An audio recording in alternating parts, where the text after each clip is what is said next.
ये कहानी है धनपुर गांव की, जहां एक गरीब मगर सच्चा इंसान रहता था।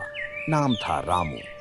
उसके पास न जमीन थी न जायदाद, लेकिन दिल इतना बड़ा था कि पूरा गांव उससे प्यार करता था। रामू सुबह सुबह उठता, अपनी टूटी फूटी झोपड़ी से निकलकर खेतों में मजदूरी करने जाता। पेट भरने के लिए कभी चने, कभी रोटी का एक टुकड़ा ही काफी होता। गौरी, आज मास्टर जी के खेत में काम है, शाम तक लौटूंगा। थोड़ा दूध बचा हो तो दे देना, पेट में जलन हो रही है। बस आधा कप बचा है रामू, तुम पी लो, बच्चे को पानी में गुड़ घोल दूंगी। रामू दिन भर धूप में पसीना बहाता, फिर भी चेहरे पर शिकन नहीं। गांव का हर आदमी उसकी मेहनत की मिसाल देता, लेकिन गांव का सरपंच और साहूकार दोनों को रामू की ईमानदारी रास नहीं आती थी। ये रामू तो हर जगह तारीफें बटोर रहा है, कहीं ऐसा ना हो कि लोग इसकी बात मानने लगें। इसे सबक सिखाना पड़ेगा, ऐसा सबक जो सारी उम्र याद रहे।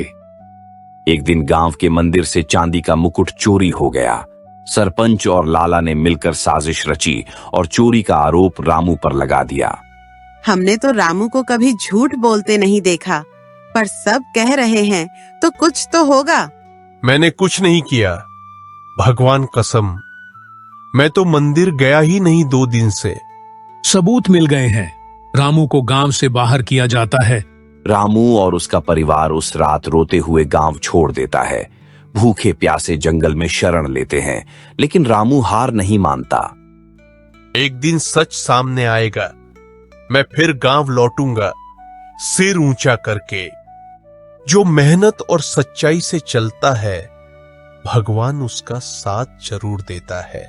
रामू शहर पहुंचा, वहां मेहनत से रिक्शा चलाया, फिर एक छोटी चाय की दुकान शुरू की और ईमानदारी से एक दिन बड़ा होटल मालिक बन गया। इधर गांव में मास्टर जी ने लाला की साजिश का पर्दाफाश कर दिया। असली चोर लाला का आदमी निकला। गांव वालों को शर्म आई, सब रामू को बुलाने शहर पहुंचे। रामू भैया, हमें माफ कर दो, अब सबको तुम्हारी सच्चाई समझ आ गई है। रामू गांव लौटा, लेकिन बदले नहीं, बल्कि गांव के लिए स्कूल, अस्पताल और कुआं बनवाया, उसी जगह जहां से उसे निकाला गया था। मैं बदले लेने नहीं, बदलाव लाने आया हूं।